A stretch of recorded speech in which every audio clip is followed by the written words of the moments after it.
So the next presentation then, it's, as I said, so these were the papers in the junior category. Now we are in the senior category, and I see Emilia, hello.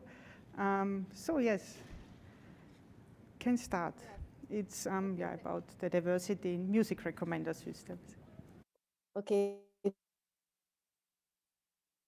See you, but I'm sure you are having a great experience in RecSys. I'm very grateful to women in RecSys for this opportunity, and also sad I could not make it to Seattle, but I hope next time, maybe next year. So this is a work that we have been doing together with Lorenzo Porcaro and Carlos Castillo. Is part of his PhD thesis. So thanks to him also for leading this. And we try to understand how diversity should be incorporated in all the stages of the design of a music recommender system. So this work was meant to establish the framework to do that, and also all the conceptual framework. So it's more a review paper, and I would try to shortly explain to you the work that we did. So in this paper, we had two main goals. First, we studied the link between music diversity and recommender systems. So, and then we review how diversity has been addressed in the music recommender system literature. So just to start on the part one, I will play a video created to present a work about how listeners conceive diversity when listening to music. I hope you will be able to properly listen into it. Diversity in where the music comes from, so like the origin, geographic origin. It's usually first important that I listen to female artists. That's the first thing I would say. Be able to listen to styles of music which I haven't heard before, from parts of the world that I haven't heard before. Well, in terms of diversity, I think I particularly focus on the lyrics of the song. Different cultures and different countries, sometimes even under different political or religious influences. I think about how different this song is from the mainstream tracks that you can hear in the radio. Different sounds, and especially that the song can transmit something that I can also feel connected to.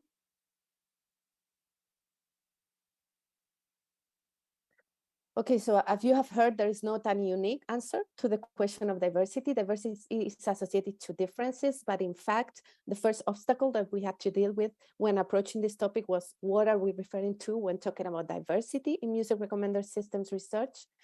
And the answer to this question may depend on the perspective. And this work, we focus on two different perspectives: the one of the music information retrieval community, and another one from the media studies community. And let me start with the music information retrieval perspective. One of the greatest contribution was the one at ISMER in 2019. The topic of the conference was diversity, and we had a great keynote by the British sociologist Georgina Bourne, and that later was translated to an article on how to diversify MIR. And she identified 4 main interrelated dimensions of diversity represented by 4 different questions. The first one is the demographic diversity. What is the demographic makeup of MIR as a profession? We know that the MIR community, is similar to other technical communities such as RecSys, there is most of people who are white male from Western countries.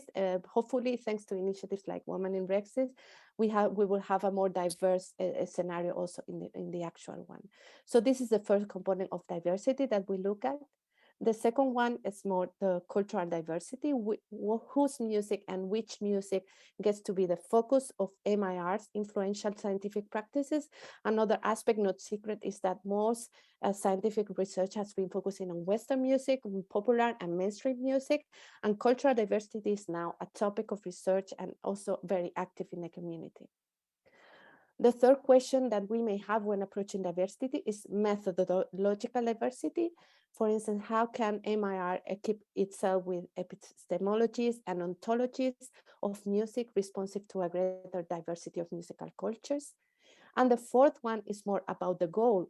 How the field could cultivate a more plural set of orientations and goals to include, for instance, non-commercial, publicity-oriented initiatives aimed at enhancing human musical flourishing.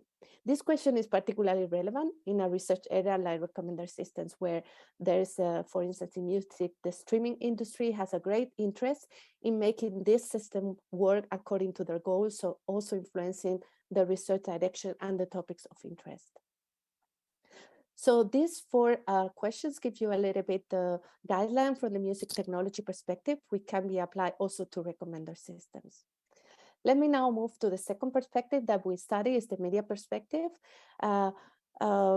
This field has a long tradition into investigating the role of diversity in accessing information. And it is widely accepted also that diversity can be used as means for reaching democratic goals. From this perspective, the first step for us was also to see how they construct the diversity principle in three main dimensions.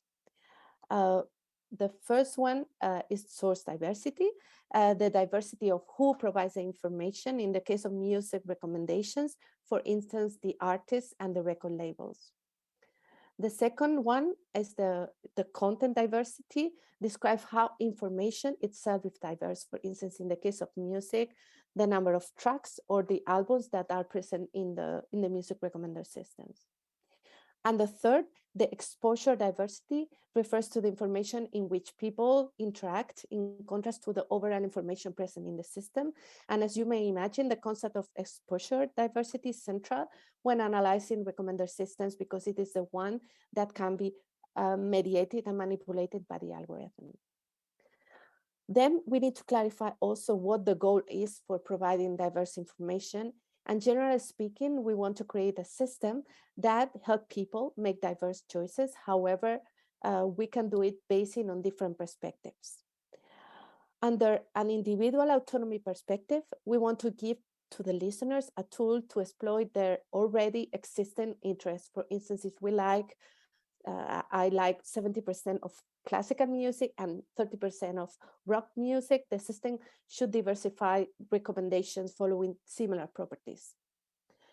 Under a deliberative perspective, instead, the goal is to show also divergent opinions. For instance, recommending music that you normally don't listen to, or to make you aware of new things.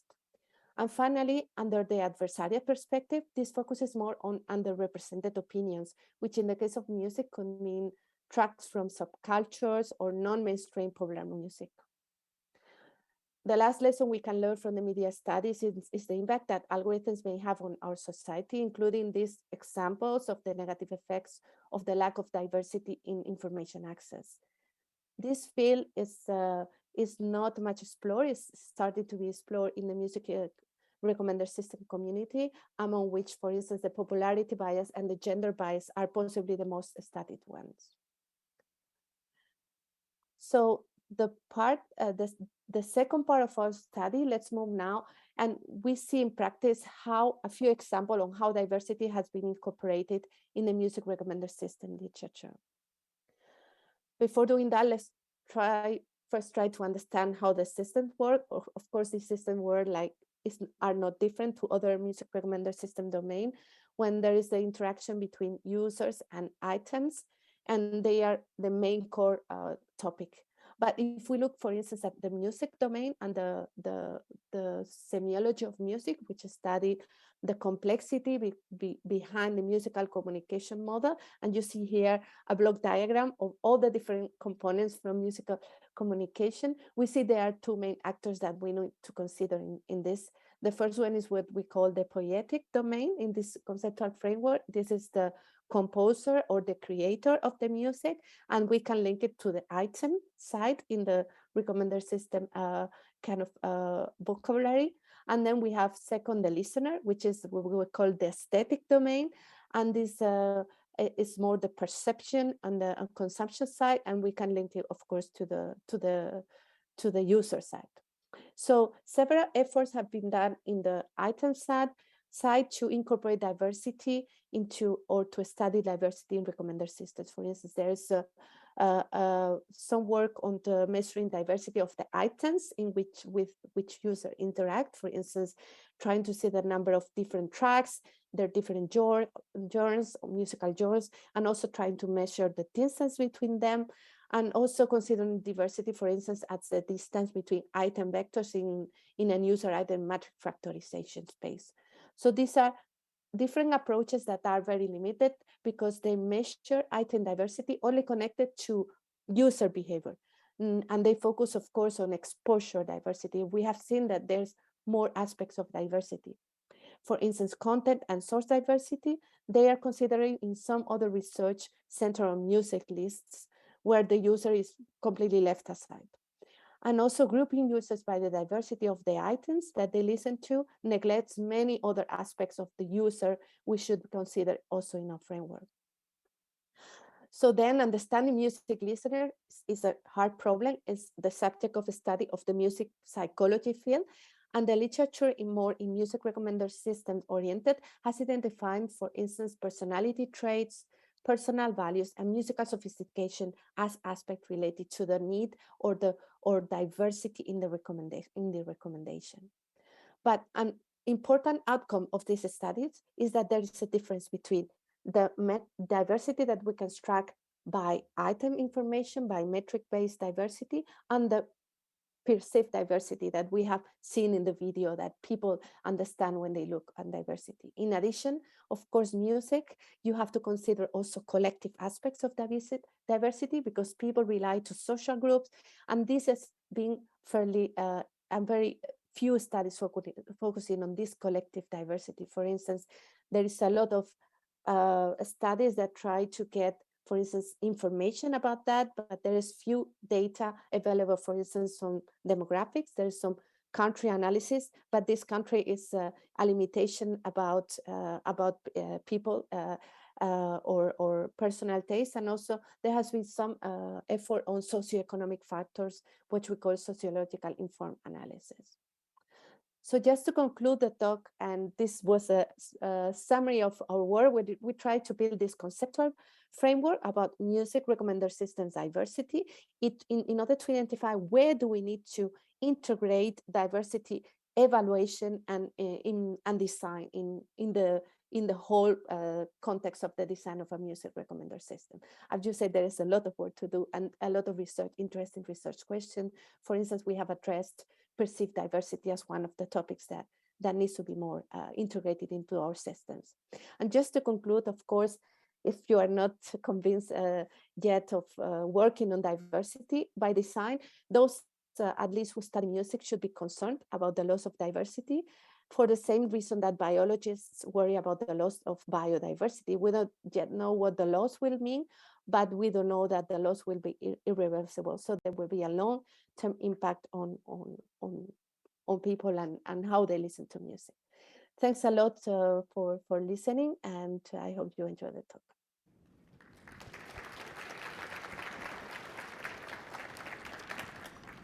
So thank you.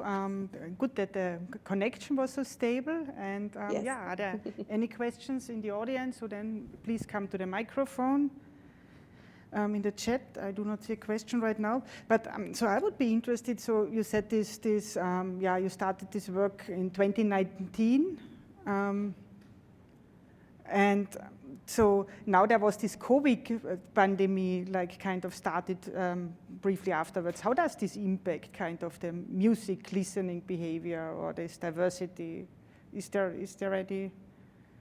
I mean, does this impact somehow your framework or your research? Yeah, we haven't studied the impact specifically of the pandemic, but there's, of course, when we started this, this work in 2019 was the first time we had some work published at the community. So our work started a little bit later, but then we had to rethink about this framework also on the way that we had to. For instance, you saw this study with everything online. So it was a little bit more about the methodology that we had to adapt it. There are some studies that have seen the impact of maybe COVID into music listening, But honestly, we didn't consider that in our work. But yes, we had to change, for instance, the way we did our because we combine a methodology which is more data-driven with a methodology that is building upon user studies, for instance, interviews or focus groups, and we had to completely shift it to the virtual mode. And this was the only impact that we had. Okay, so thank you, Emilia, and I see the 15 minutes are almost over, so let's thank the speaker again, and then we have the last presentation. It's from Eva Zangerle, also in the middle of the night in Innsbruck, and yeah, see, we are a bit behind the schedule, but so this is not the last